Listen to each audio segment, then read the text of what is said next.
வணக்கம், நான் உங்கள் மோகனா. 11/8/2025 திங்கட்கிழமை. வாங்க செய்திக்குள்ளார போகலாம். 17 மற்றும் 18ஆம் தேதி நடைபெறவுள்ள டிஎன்பிஎஸ்சி தேர்வை 2060 பேர் எழுதுகின்றனர். இதுக்கு கலெக்டர் தகவல்.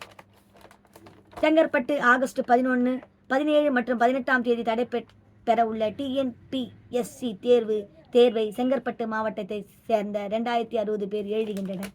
செங்கற்பட்டு மாவட்ட கலெக்டர் ஸ்னேகா வெளியிட்டுள்ள செய்திக்குறிப்பில் கூறியிருப்பதாவது: செங்கற்பட்டு மாவட்டத்தில் தமிழ்நாடு அரசு பணியாளர் தேர்வாணையத்தால் ஒருங்கிணைந்த தொழில்நுட்ப பணிகள் நேர்முக தேர்வு அல்லாத பணிகள் தேர்வானது 9 மற்றும் 10ஆம் தேதி கணினி வழி தேர்வு தொடர்ந்து 17 மற்றும் 18ஆம் தேதி எழுத்துமுறை தேர்வு நடைபெறவுள்ளது. காலை மாலை இருவேளை நடைபெறும் இந்த தேர்வில் 2060 நபர்கள் கலந்து கொண்டு தேர்வு எழுத உள்ளனர். மேற்படி தேர்வு எழுத வரும் தேர்வுகள் காலை 8:30 மணி அளவில் தேர்வு கூடத்திற்கு அனுமதி சீட்டுடன் வருகை புரிய அறிவுறுத்தப்படுகிறார்கள். காலை 9 மணிக்கு பின்னர் வரும் தேர்வாளர்கள் எக்காரணம் கொண்டும் தேர்வு வளாகத்திற்குள் அனுமதிக்கப்பட மாட்டார்கள்.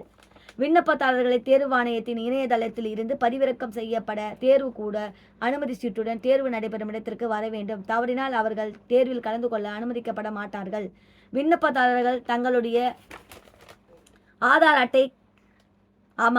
அட்டை, கடவுச்சீட்டு, டிரைவர் உரிமம், நிரந்தர கணக்கு எண் உள்ள வாக்காளர் அட்டையின் அசல் அல்லது நகலை கொண்டு வர வேண்டும். தேர்வாளர்கள் தேர்வு கூடத்திற்கு உள்ளே செல்போன் மற்றும் மின்னணு கைகடிகாரம், ப்ளூடூத் போன்ற மின்னணு சாதனங்களை எடுத்து செல்ல அனுமதி இல்லை.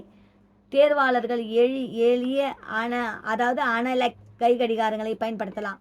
தேர்வாளர்கள் தேர்வு நாளன்று தேர்வு மையங்களுக்கு செல்வதற்கு ஏதுவாக தமிழ்நாடு அரசு போக்குவரத்து மற்றும் சென்னை மாநகர போக்குவரத்து மூலம் சிறப்பு பஸ் வசதிகள் ஏற்பாடு செய்யப்பட்டுள்ளது. இவ்வாறு அதில் தெரிவிக்கப்பட்டுள்ளது. இத்துடன் இந்த செய்தி இருக்க முடிகிறது. மேலும் வேறொரு செய்தியுடன் சந்திக்கிறேன். நன்றி, வணக்கம்.